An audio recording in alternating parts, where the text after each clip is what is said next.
বিনা চিকিৎসায় মানুষ মারা যায়, তা নিয়ে পার্লামেন্টে কোনো কথা হয় না। নদীতে বাঁধ দেওয়ার জন্য কথা নাই, খাল খনন নিয়ে ব্যস্ত। খাল খনন আমরাও চাই, কিন্তু নদীতে বাঁধ দিতে হবে আগে। আজকে নদীতে বাঁধ দেওয়ার ব্যবস্থা নাই।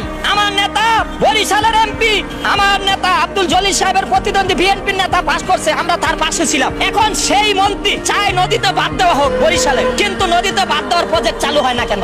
আমি বিএনপি বুঝি না, আমি আওয়ামী লীগ বুঝি না, জামাত বুঝি না, এনসিপি বুঝি না। এই দেশের রিকশাওয়ালা, ভ্যান শ্রমিক, কৃষক শ্রমিক, এই দেশের অসহায় মানুষ যদি তাদের অধিকার না পায়, আমি কোন দলের দালালি করতে পারবো না।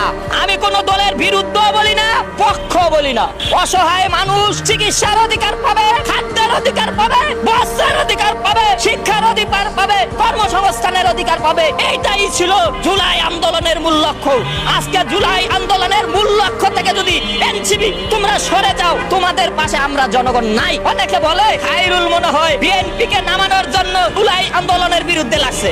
আরে ভাই, আমি জুলাই আন্দোলনের পক্ষে, কিন্তু তাদের লক্ষ্য ছিল চিকিৎসা পাইবো, খাদ্য পাইবো, বস্ত্র পাইবো, বাসস্থান পাইবো, নদীতে বাঁধ দিব, কর্মসংস্থান হইব। এইটা আমাদের জুলাই আন্দোলনের লক্ষ্য ছিল। কিন্তু পার্লামেন্টে দাঁড়াইয়া কেউ এই কথা বলে না। আজকে জনতার পার্লামেন্ট, রাজপথে দাঁড়ায় আবার কেন আমরা রাজপথে নামতে হচ্ছে? আমি রাজপথে আসি না, আমাকে এই প্রেস ক্লাবের আশেপাশে পাইবেন না।